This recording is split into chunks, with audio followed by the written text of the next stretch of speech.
Well, I remember that the weather, obviously was supposed to be bad that day, and I just remember being in my basement and watching the television coverage and seeing the tower cam, I guess, from the courthouse, and watching a school bus fly kind of behind the Drish house.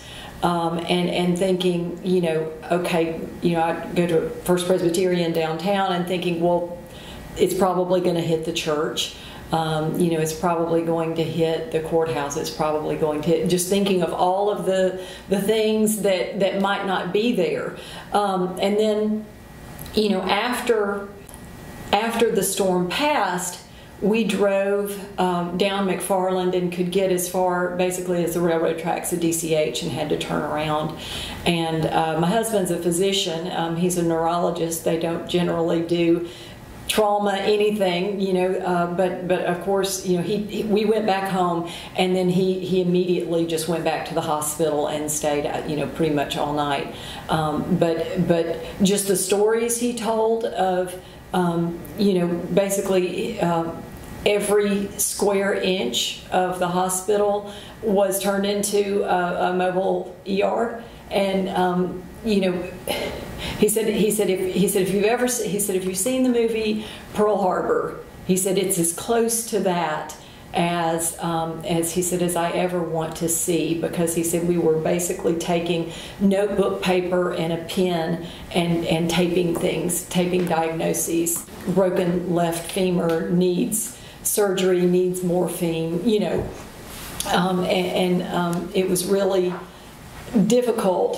He also said that he and a nurse friend of his just took betadine and gauze and went out into the yard at DCH and treated people, and they would say, okay, you need to go in the hospital, you need to go home, but they didn't have a home. The worst thing was, he said he remembered nurses taking children and babies, just going, as fast as the helicopter could carry them to Children's, and then, just running them out to Children's. They'd go to Children's with the helicopter would come back, they'd load them up again, and often no one knew whose children these were, and there were parents that didn't know where their children were, and that breaks my heart as a mother, to think about how utterly terrifying it would be not to know if your children were alive or dead, or where they might be, if they were being taken care of, if they were under rubble somewhere. There were so many frightening things that day, but I think that, to me, it has to be the worst. Habitat actually got involved in the recovery in about July of 2011. I remember walking up and walking over the bridge into Alberta, and it was just like a gut punch. It was the devastation was amazing, but there's never anything that can prepare you for that, no matter how many times you go through it. It's always just as shocking, I think. So going in and working and handing out clothing and food and water, as Habitat got busier and started building after the tornado, I was on Family Selection Committee, and so we met with all of the people who received Habitat houses, and especially in the first couple of years after the tornado, we pretty much only built for tornado victims in the tornado zone, because we had money that was earmarked for that. And meeting with those, I remember we met with 3 or 4 in a row, and it was kind of like their meetings were scheduled, every 30 minutes or so, and just weeping in every single meeting, because of the stories that these people would tell, and the amazing things that they had endured, and yet we're here to tell about it, and I think about Marquita Wells, who's one of our Habitat homeowners, and she told the story. She was living in Graceland Apartments, I think, on Juanita Drive. She was in a bottom floor apartment, she and her 2 young sons, and she heard the storm coming, and she didn't really have a good place to go, and so she just put them in the corner of the room and she lay on top of them, and she just prayed that something would happen to protect them. And so here they are in the corner. The couch was picked up as a piece of debris and set right on top of them like a tent. And you know, she believes from her heart that God protected them. Robert Reed, one of our precious, wonderful homeowners, who I think his story was actually featured on Storm Stories with the Weather Channel. But basically, and this one will make me cry too. I can tell it a million times that it'll still make me cry. But he was living in an apartment complex, I think in Holt, and his trailer was basically picked up and thrown. His wife and his niece and stepdaughter were thrown. He was thrown. He was actually significantly injured too. His wife, an air conditioner landed on top of her. And so, you know, they didn't know whether she would live or die. So when, you know, immediately after the storm passed, he was trying to, you know, he was pulling his wife out of the rubble and things, and trying to give some first aid to her. And there was a deputy sheriff that came, pulled up, and he said, "I've got to get my wife to the hospital. I got to get, you know, we got to get to the hospital." And so the deputy sheriff said, he said he listened to the cries from the people in the trailer park that were still trapped.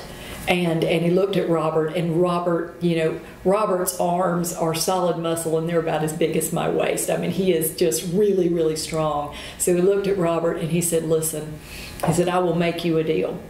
I will take your family to the hospital, and I will stay with them, and I will treat them as if they are my own, if you will stay here and pull people and save as many people as you can." And so Robert took the deal.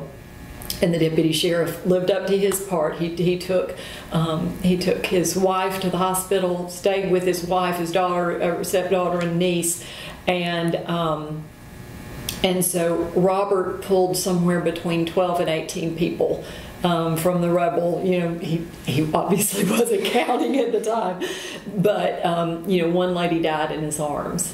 And I think about so many of our first responders and so many people like Robert who were a first responder, but just by necessity, not by training or vocation. You know, and the difficulties, the memories that they must have, just dealing with that, and you know, the police, the firemen, the sheriffs, all of those people, and then just the people who just helped. I think it was in August after the tornado, so it was right at the beginning of football season, that that basically the Sabins and their Knicks Kids donors raised the money to build 13 Habitat houses, one for every national championship. That was and then in 2011 we won the national championship, so they did a 14th house. And then 2012 won another national championship, built the 15th house. And then this year, when we won the national championship, I thought, you know, I mean, I try not to ever talk about, you know, what if we do? You know, I don't ever say that because it's not part of the process, and we are all schooled in the process. But you know, I thought, well, I'll give Miss Terry a week, and then I'll send her an email saying, you know, respectfully request, yada yada.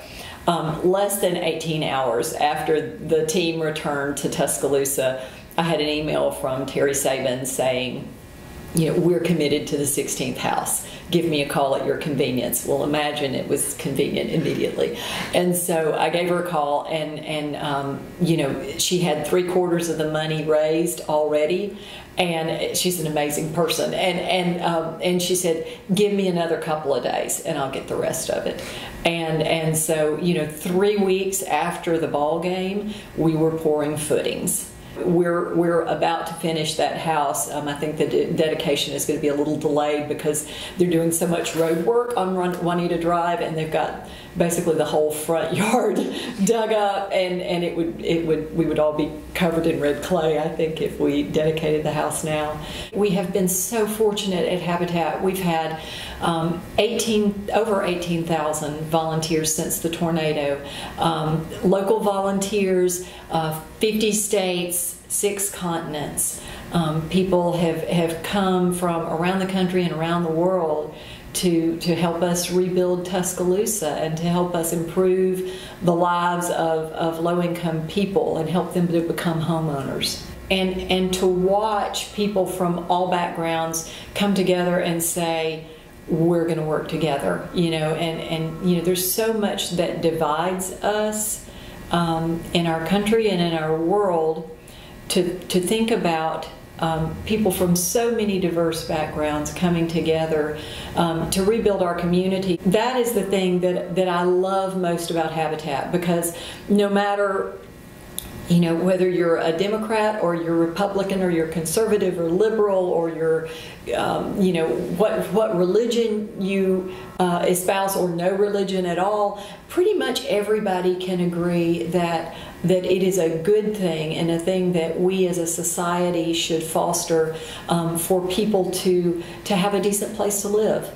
And that is the vision of Habitat, a world where everyone has a decent place to live. And we want to make that a reality in Tuscaloosa County.